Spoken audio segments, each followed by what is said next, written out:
Президенту Российской Федерации Владимиру Владимировичу Путину.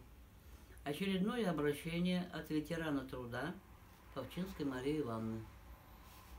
Прошу обратить внимание на служебное несоответствие прокурора города Стерлитамака Петрова и его помощников. Отписка Чиликина от 7.9.17 и других сотрудников. Ответы не соответствуют тексту моего заявления, поданного в мае месяце 2017 года, о возврате денег за утерянное имущество и взносы за 20 лет в СНТ «Горняк».